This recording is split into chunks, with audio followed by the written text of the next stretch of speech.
Not Great Parents podcast. I'm one not great parent, Molly, and this is another. I'm another not great parent, Nathan. Well, we are glad you all are here today, and we know that you aren't great parents either. That's right, and that's okay. We're proud to be not great parents. We are striving for goodness and Christ-like in our parenting and in our children's lives, and so we don't expect to be great parents. That's right. And not our goal. As we've said since episode 1, we are trying to give up great and pursue God's goodness. Yep. So, yeah. Well, we've got something different for you guys today. I was about to say, you may have already seen it in your description or you read it on our YouTube channel. This is a mini episode. Mini episode. Mini not great parents. Mini not great. But even in this mini episode, we hope it's some really good information for you guys. Yeah, and you may look at the runtime. I currently don't know what the runtime is, but it's probably not going to feel mini. So, well, we're talking.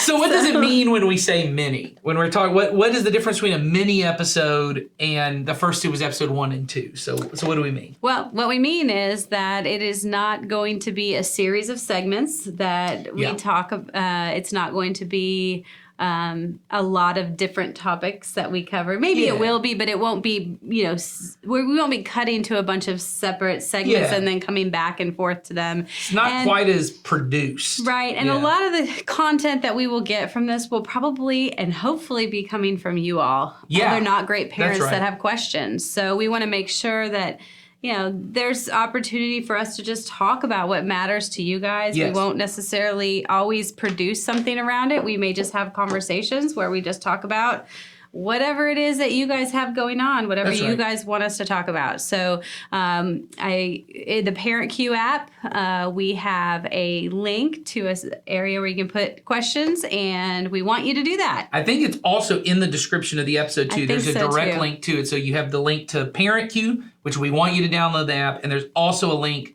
straight to that form to ask questions. And they're anonymous. Right. So we don't have to know who you are. We're not going to say, great parent so-and-so has sent in this question.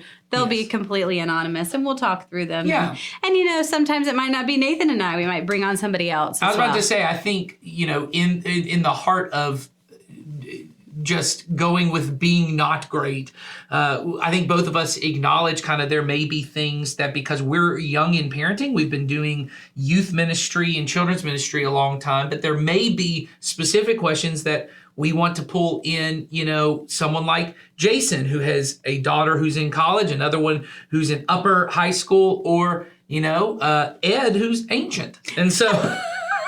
And so we'll see what wisdom he can pull from what he can remember. What he can dig out of his memory for it. That's right. No, but seriously, I think there will be a lot of these mini episodes, and the reason we want to do them is when you and I were initially kind of coming up with the concept of what did we want to do, we knew that we wanted our primary episodes to be kind of themed around ideas. There were things that we knew no one was ever going to ask us about. Right. But we knew were central to raising good and godly kids. And we wanted to find creative and fun ways to do that, which is why we've had, interviews, and we've had these kind of stories, and we've told stories from the Bible or told stories from church history.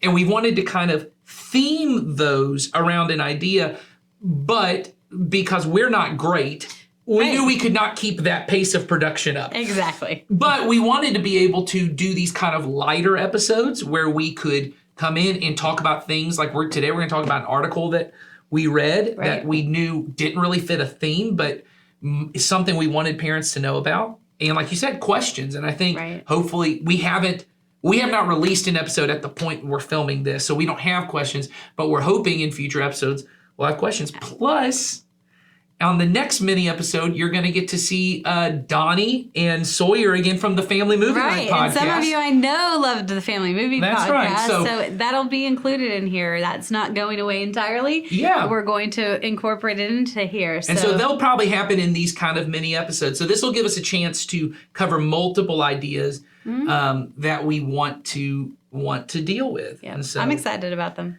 I am. So today we're actually talking about social media. Right. Who doesn't want to talk about social media? Exactly. What we've learned from this, just bringing it up with parents, it is Yeah. a hot topic. And it Yeah. is in our lives, too. I mean, Yeah. we're social media users. Yeah.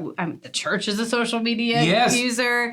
And we know that families use it. Teenagers use it. Yeah, particularly Younger if you- kids if are you've got starting to use teenagers. it. But yes, it really does. It really does become very relevant in the teenage years, I think. And I think, I've got an 11-year-old.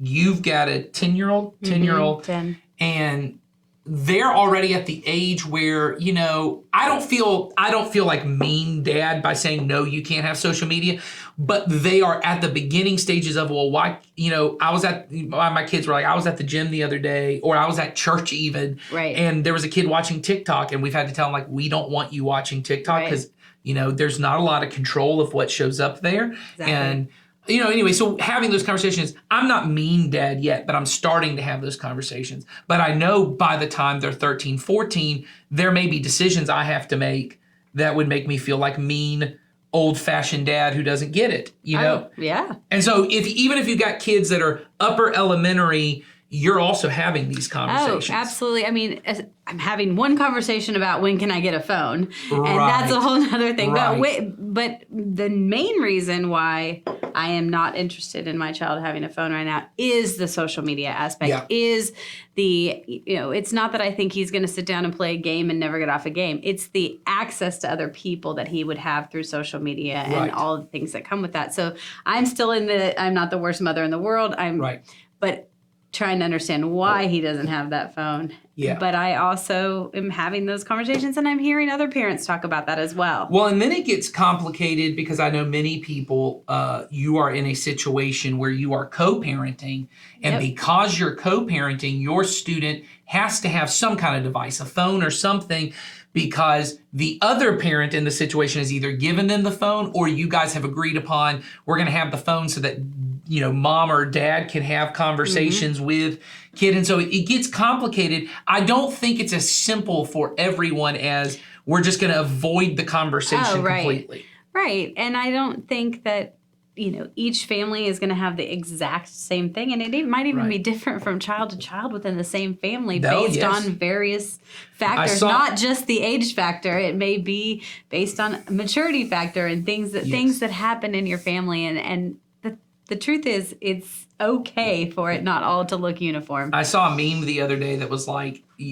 parenting is realizing you have one kid that you could trust to stay at home and take a turkey out of the oven on time, and you have another kid that you won't trust to brush their own hair, and those kids are 1 year apart. Yes. Because that's Sounds about right. That's 100% what it That is. is so true. Like you said, it's not even for everyone. And even in our last, the very first episode we did, and we talked about this new social media platform of Be Real. And after that, you and I were having a conversation about it. And in the episode, I said, as a parent, you are perfectly within your rights to know their passwords and to have screenshot accountability, which I still stand by. I think is good advice. But I realized afterwards that's good advice if you have young kids like ours that they're just at the beginning stages, and you can kind of implement things in phases. Right, and you can set that as an expectation and as something that they Yes. know along the way. But it's not great advice. And not in the way we would say. It's not even good advice. If you have a 16-year-old and the cat's already out of the bag. Right. And they already have everything, and going back would cause more problems than doing that. So we wanted to have a conversation, I think, about what does it mean to be wise with social media? Not to be totally avoidant on it. And I'm not saying that you should have it. So don't hear me say that either. But we are living in a world that if you have teenagers, the cat's probably out of the bag. Oh, yeah. And the amount of control you have is very little. And quite frankly, even if they don't even own their own device, sometimes Yes. they are They social have media access somehow. participants through other means. So how do we train our kids? That's a phrase you'll hear us say a lot, is Right. not just teach our kids, but train them and coach them to use social media. Because even if you're successful at keeping your kid off social media till they're 18, Which isn't going to happen most likely. but even if you But are, you might. at You some might. point they're going to move out, and then it's going to be like, what do the Amish call it? Rumspriga or whatever. Like they can just go nuts and do whatever they want. And so instead of just saying, hey, let's avoid it and let's not talk about it, how do we have wise social media conversations about it? So what do you think is the kind of first way? And let's talk directly, because we've already kind of talked about, and I do think it's easier when you have young kids and you're able to kind of do it the way you wish you could do it from the beginning.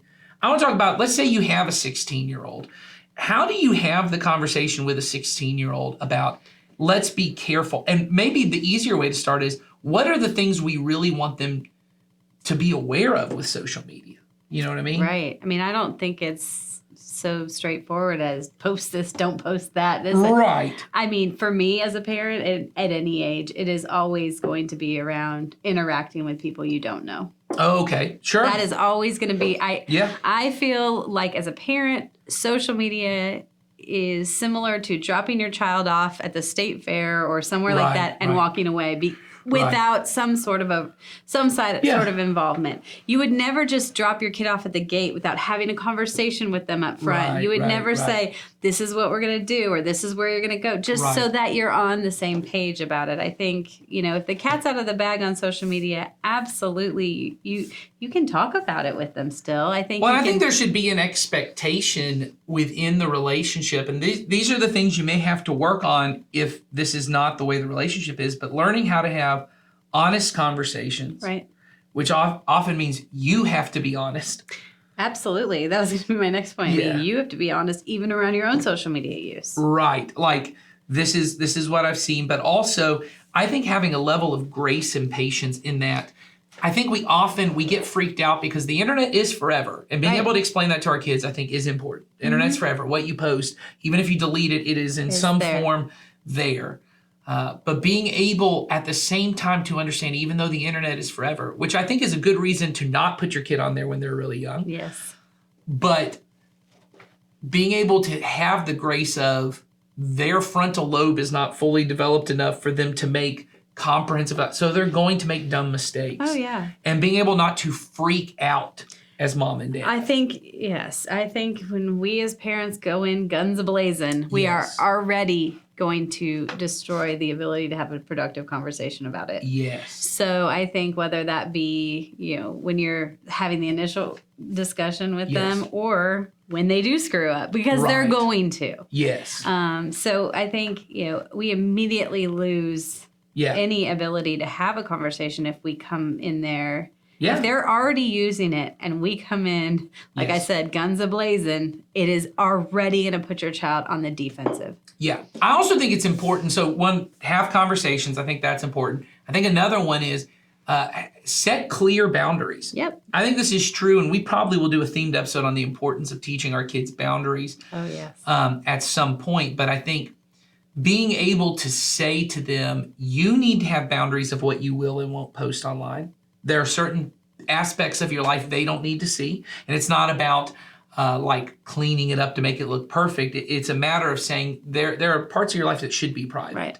So let's have boundaries around that. Let's have boundaries around who we speak to on there. You've already mentioned that. Let's have boundaries around how much we use it, which once again, you as mom and dad may have to take yourself to the woodshed a little bit on that of how often you have your phone out. Yeah. And so being able to say, let's have boundaries. But with all boundaries, they have to be clear. They have to be clearly stated, which means you have to say to them, this is it, not get mad at them for something they didn't know you expected them to do. Right. And they need to be agreed upon. And especially when you have older kids, they both need to work on it. Now, that doesn't mean that if they don't agree, you have to go, well, they get to make the rules. Right. If you do have control, you can say, well, if we can't agree on this, then we're going to have a different kind of conversation about maybe whether this can happen at all. Right. But I think setting boundaries is really important. But, I know you brought up, and this is a chance we get to bring in someone with more wisdom than either of us. Absolutely. You were telling me, I was unable to be at the last parenting event we had, but it was about raising emotionally healthy kids. And there was a question that was brought up about social media that we both thought would be good to hear Jason Collins, who it was teaching at that event, his wisdom on it. So can you set up, what was that question? So the question was around, when is it an appropriate time to let your children be involved with Right. social media? And it also, and I think it was coming from the emotion side of it. So Right. it was kind of, all right, I've got a teenager and I've got one coming into the teenage years. Right. When is it okay? And how do we define those parameters? And how do we deal with the emotional side that's going to come along with whatever decision is made? If mom and dad say no, Yeah. or if mom and dad help establish healthy boundaries or strict boundaries, what does that look like? And how do we as a family move forward?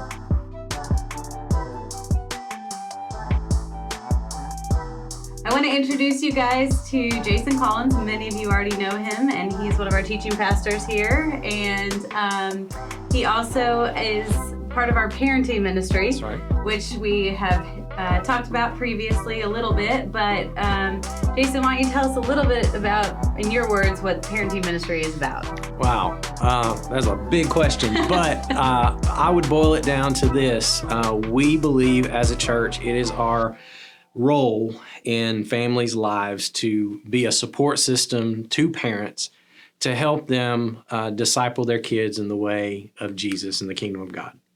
And so we feel like we are more of a support system to them rather than being the be-all, end-all of spiritual growth in a child's life, because we only see kids, an hour a week. Okay, so that's not very much. But parents, we know, are the greatest influencers in a child's life. And so we believe if we can better disciple parents, then they will be able to better disciple their kids. So the parenting ministry has a monthly event. Yep. Sometimes they're fun games. That's Sometimes they're seminars. We always have some kind of something in there that equips parents to handle various things. So we always have the latest event that will be on ParentQ, so you can see that there. Yes. But last month we had an event that was about emotionally healthy children, raising emotionally healthy children, and it was really interesting.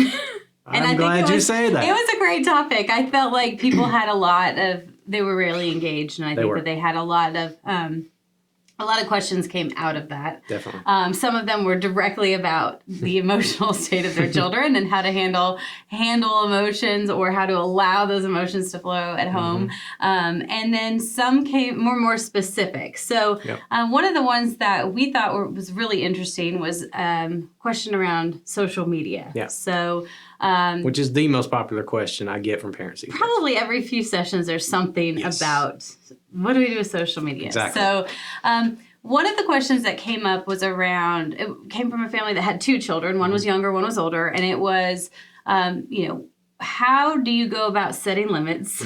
And especially in the scenario where your child already has social media and maybe you haven't been super engaged or involved in that, and now you want to make sure that your child's using it in a way that is appropriate and a way that your family is comfortable with. So how would you go about that? Well, in that scenario, because it is a unique scenario, you come into the middle of something that's already going on. Right. And that is handled different than planning ahead and going ahead and setting limits before your child's even exposed. So you can think of it like the old toothpaste analogy. Once that's out of the tube, it's not going back in, at least not very well. In fact, I would say if you come in to a situation where your kid's already engaged in social media and you just bring the hammer down and it's gone, you're probably going to set the stage for rebellion instead of what I would better suggest is a way of interjecting into that child's world in a more cooperative way. Right. Saying and I talked about this at the seminar, we want to be on our child's side as a team member in their life that is helping them tackle whatever comes in front of them instead of an opposition standing in their way. Right. And that's a different posture that you take as a parent. And so probably the best way in that situation, your child's already got it, they're already involved in it, is to come alongside and become a presence in their life where you say, look, this is a big, big world that you've stepped into. And there's a lot of stuff out there that's really good and it's helpful. You can connect with friends and you can do the whole thing. But then there's also things that I, as a parent, want to make sure that you are protected from, because there's bad in this world, especially, I mean, we're talking about teens, right? So it's okay to start that conversation. There's bad things in this world. They know that. And so I want to help. I want to help you navigate this, and I want us to do it together and start a conversation. You can already have in your mind kind of limits in your mind, like, you know, you want your kid to only be on it a certain amount of time during the day. You can already have that, but if you approach it as a negotiation rather than a rule that's now being laid down, you're probably going to find a little bit more peace in that conversation. Right. You know what I'm saying? Oh yeah, because you're immediately going to take the defensiveness Yeah. down a notch. It may Yeah. still feel, you know, Yeah. somewhat for a child for a child who's using social media. It may feel like my parent all of a sudden is intruding or they're going to the end. I'm just not going to be able to have it, and that might not be what you're saying. You're having a negotiation or a conversation. Yeah. The most important thing you want to do is you want to be a part of the world that they are in, and you almost have to be invited in, or at least earn the right to be in that world, because you want. And it goes beyond just hours and limits. I mean, that's a part of it. But the other thing that's even more important in my mind is you need to know what's going on. You need to have access to who they're interacting with and who their friends are and who they're connected to on social media and what they are posting and those kinds of things. Because you need that access to be able to then, when something does come up that needs to be addressed, like if someone outside of your child's friend group, an adult, tries to contact them, which, by the way, that happens really often. I mean, my girls have told me, Dad, I don't talk to the creepy men that hit me up on my DMs. Right. That's probably even an old reference, but you get what I'm saying. Yes. And so we have a conversation about that. Yes, you are right, and thanks for telling Dad about that. You want to be involved when something comes in to the social media world that needs to be addressed. You want to have the relationship already established where you can talk about it and give them context, and don't freak out. That's what I was going to say. So talk me through the parents on the parent side. So there are going to be scenarios, not for everybody necessarily, but where, you know, you might find things that you did not know your child was doing. You're not okay with that. That's right. Because this came out of the Emotionally Healthy Children seminar, let's talk about it from the parent perspective and controlling our own emotions or having appropriate emotions in those conversations. Yeah, and like I said earlier, the number one thing is don't freak out. I say that to parents all the time. I say, if you freak out, you're going to communicate to your child that you don't have a control over the situation, and we know they don't. And kids do, believe it or not, kids do thrive in boundaries. We all do. That's the truth. And so they really do need, and at the end of the day, want those boundaries. But if you come in and you seem like you're just either off the wall angry, or you're freaked out and scared to death that, you know, they have seen something they shouldn't have seen, that you're already starting off on a shaky foundation. You want to come in and bring light and perspective to this, and also know, especially if you've got a kid who just, this thing came to them, someone reached out to them, or an image came up that they weren't seeking out. Right.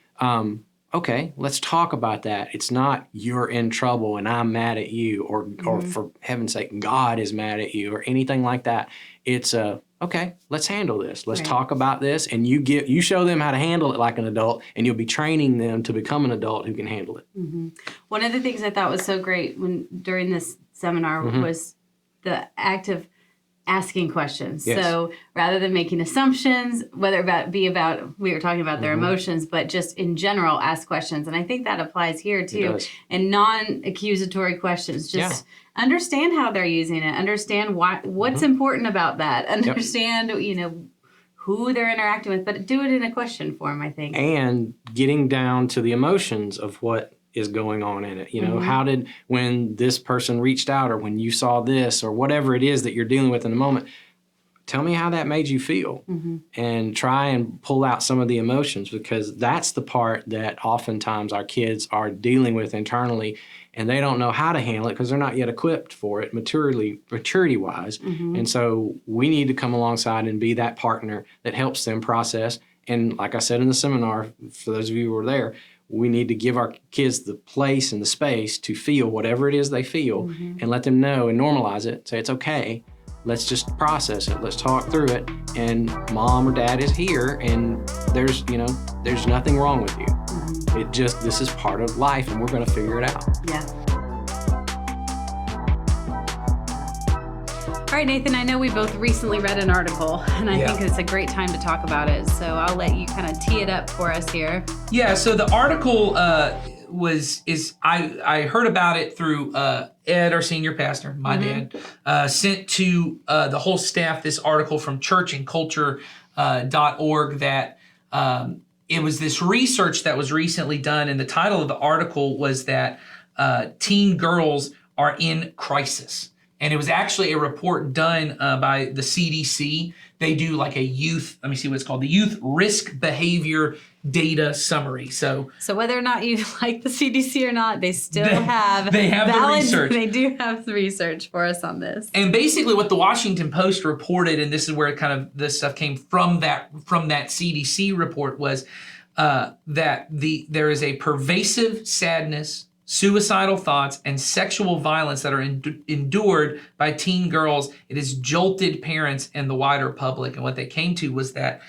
nearly 1 in 3 high school girls have considered suicide. That's a 60% rise in the last decade. Nearly 15% have been forced to have sex. And about 6 in 10 girls were so consistently sad or hopeless, they stepped away from regular activities. And it goes down into a bunch of stuff where it actually says things that people are actually a little shocked by, that drug use is down, drinking is down, smoking is down. But what has ended up happening is these other things have risen. And it says this: there's no shortage of finger pointing in the article. Growing up in a social media culture with impossible beauty standards, online hate, academic pressure, economic difficulty, self-doubt, and sexual violence, the isolation and upheaval of COVID made it tougher still. And so this kind of, for me, when I read it, compounded on some data we have now talked about for a while and seen. I read a book maybe like 2 years before COVID hit called, I think it's called iGen is the name of the book, but it's about Generation Z. So I'm a millennial. It's the generation after us. They're the first ones that were raised from about middle school where smartphones were the thing. Okay. So from about 8th grade on, millennials are kind of defined by the fact that we had the internet in middle school. And by we, you mean you. Me, that's what I mean. Yeah. But by the time, so if you look at millennials were born in 1980, so that by the time millennials are in high school, most people had AOL in their home. And then by the time that I was in middle school, almost everyone had like DSL or some high-speed internet. And constant access. Yes, you could kind of get to anything. And then Gen Z is the first one. The iPhone comes out in 2007, and then is kind of in pretty wide use by 2009. So people born after 1995 are considered Gen Z. And that statistic was talking about how that book had this research. It was a sociological book, and they talked about how parents get really nervous about screen time. I'm sure you hear that all the time. Screen time, and they're talking about how much time they spend in front of the TV, how much time they spend in front of video games, all that kind of stuff. And what they actually find is that screen time is not as big of the issue. That screen time use is actually pretty negligible on a child's mental health. And what they mean is screen time, that is TV, video games, even tablets. Those things, by and large, are not the biggest problem. Obviously, if it was an unhealthy amount, all that they did, that would be true for anybody. But the normal amount, what they did find was people at a younger age and into adulthood who use social media, the more often you use social media, the higher your mental health problems go, the higher your risk for depression, anxiety, suicidal thoughts. All of those kind of things go up. And so this study to me, unfortunately, kind of what we call a lag measurement of that. We had already seen these things happening, and now we see there are these as they said, teen girls, but I know it's true for teen boys too, are just in crisis now how much this has gone up. And so I think the conversation we want to have is often with social media, the thing we focus on is there are bad people out there that are going to come get them, Right. or there's bad images and things they're going to see online and interact with. But what it turns out is even if your kid is on social media and they're just talking to their wholesome friends and seeing what they post on Instagram, the amount of time they spend, and then that coincided with another article I read that said that TikTok, I think it was last week, put parameters around their teen users that say if you are a teen user, Right. the app will shut down after an hour of use a day because of this reason. Now, what we all know is that There's a way, workaround for everything. well, it's pretty easy because usually the way it works, it says for any, not as a person who's ever struggled with an explicit website in my life, but when they ask you, are you 18 years or older to use this, it turns out just hitting yes gives you the access. And if you have to put in a birthday, you probably can do the You math. can probably figure it out. I was born in 1920. So figuring out how to get around it, my point was not to say good job TikTok. My point was to say if TikTok has has thinks figured it there's out. well, and if TikTok thinks a limit needs to be put on, Right. I mean, So let's talk about that. How do we as parents, once we said, hey, the cat's out of the bag, they're at school and they have their phone. They have a job and they're at work and they have a phone. What kind of limits can I put in place? What kind of boundaries can we put in place to say, hey, we're going to have wise use of this? Because once again, and this was interesting, and it was either this article or another one I read, teens, the teens who don't have social media have the exact same problems because they feel left out of the loop. right. There is a feeling of isolation that comes out. So being completely removed from it also creates a problem. And so, So somewhere in the middle. well, yeah. Maybe, yeah, maybe I mean, not. I don't know a way to change the society. That's the truth. I don't know how to get everyone's kid off social media. Well, and you can't Right. you can't change everything, but you can have the influence in your own home to make changes there. So that's the question I think we want to deal with is where do we begin to be wise with setting limits on social media? Well, I think you as a parent can help set time limits when it comes to the time you're at home with your family. Yes. You can replace that time with other activities as a Yes. family. I mean, every teenager wants to spend all the time in the world with their family. Yes. But you can figure out ways that everybody is doing, everybody is stepping Yes. away from their phones. I Yes. know that there are families that have even simple as a basket that they Yes. have, time that they don't. And I know that sounds stupid and simple and whatever, but it's something that you can do. I think we talked about conversation before. I think you have to, talk about those things. Yes. And along with in the conversation, I think it's important to talk about comparison because I Yes. think that, even as an adult and a social media user, it's hard to not compare. It is Yes. hard. I think moms feel that pressure a ton, Yes. especially because on social media we have tons of perfect, great moms. Yes. So I think those things are important. I think, other ways that you can begin to kind of have those limits put in would be, just outright remove. I really think you have to not take it away from them, but just continue to find ways to scale back on it. Maybe it's an ending time. Maybe it's, something along those lines where you are having boundaries that you as a family put in to help limit that amount of time. I would not let my child go to bed with their phone at night. Well, so those are the things I was going to say very practical things. It's like I would not let them have their I phone think in in their that room at night. that Gen Z book that I read, iGen, they talked about the number of people in Gen Z who go to bed with their phone under their pillow. Right.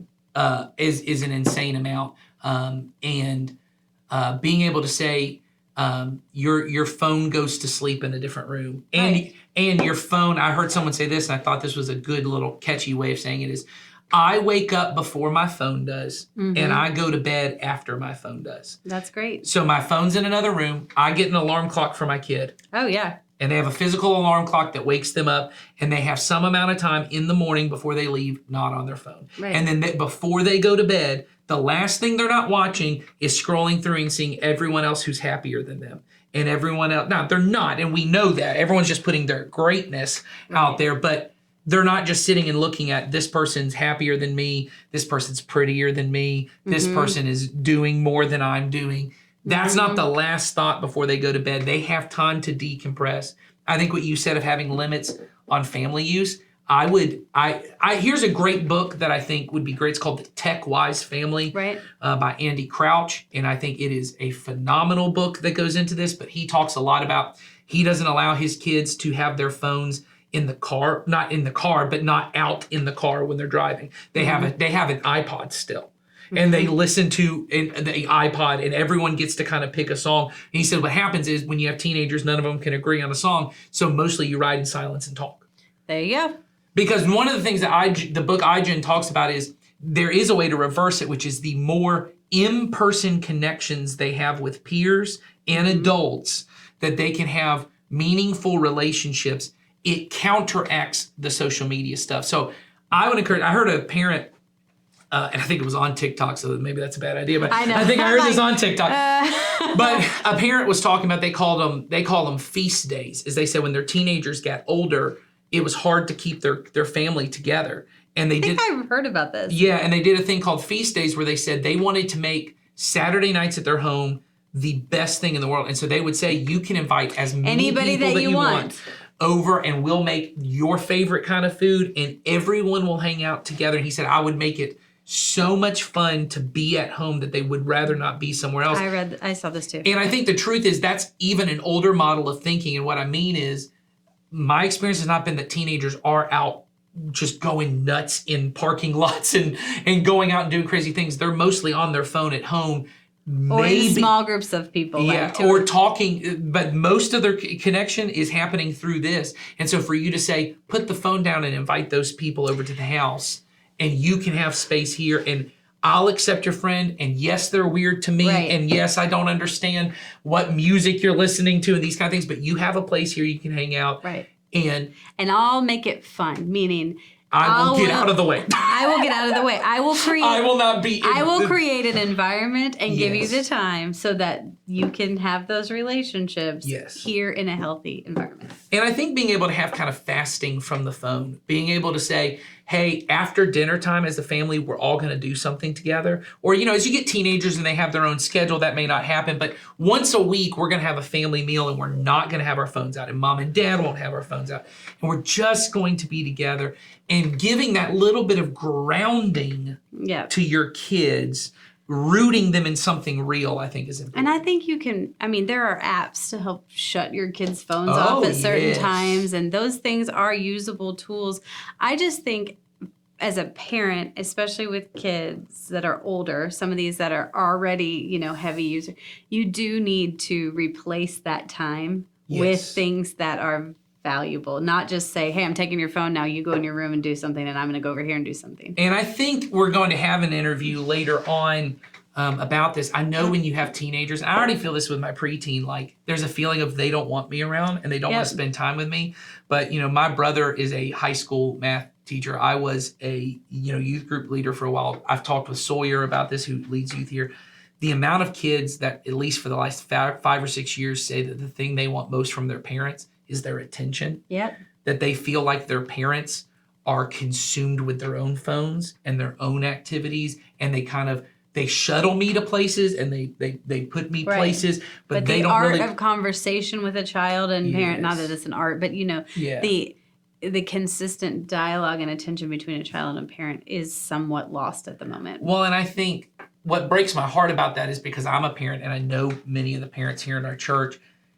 You also wish you had more time with your kids, but both of you assume the other one doesn't want to spend time with you, that you think your teenager wants nothing to do with you. And unfortunately, sometimes your teenager thinks you don't want to have a conversation with them. And so I would just encourage you to say, let's root our lives not in the greatness of a phone, but in the goodness of family relationships and with your friends, in-person bonding and relationships, something that's real where you look at another person and you get a feedback that isn't a like or a heart. Right. And I will add this as we're kind of wrapping it up.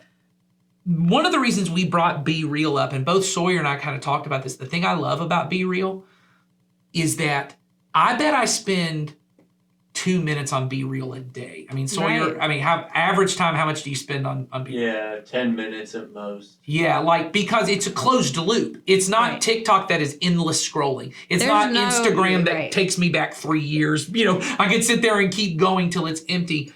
I get to see, everyone gets to take one picture a day. And those are the only pictures I have access to. So once I take my picture, I just see them. I feel a little more connected, as Sawyer did a great job explaining on that first episode, because it's candid. I feel like I'm kind of in their life. I see what's happening, but it takes up 10 minutes of my day.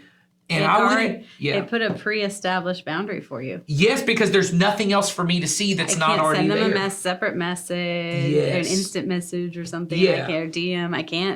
I can't do anything. And I'm not beyond- seeing other people I don't know that I have to compare myself to. Now those options are there, but they're not the primary use of it. No. It would not be the way most people use it. So I would encourage you with your kids, you know, think through those kind of things, like let's limit TikTok, let's limit Instagram. But you know, these other apps, they may be okay. And so being able to have those conversations, like we said, it all comes back to the conversation.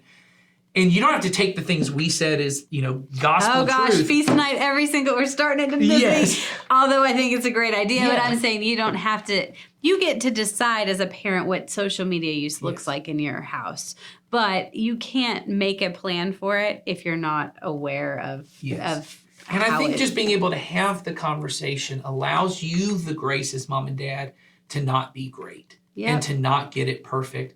But if you can keep the lines of communication open, if you can be honest with them, if you can be humble, if you can be patient Absolutely. and allow them to mess up and not get it exactly perfect, you'll find that also roots them in something real. And I think that's important. So Yeah, agreed. I don't have anything else on this. I don't either. I hope this was a helpful topic for you guys. I think we'll be hitting Yeah, on social this media is kinda regularly. back up We're not going to be done. This isn't, we're not done with this. But feel free to send us your questions about social Yeah. media or anything else. And if you've got any great ideas for us to share with other people about how maybe you've limited Yeah, it in put your that house, in that form on the questions. we want to hear from you. So anyway, well, sounds like we're a wrap on this That's topic for it. today. So good to see you all, not great parents, and we'll see you next time. Bye.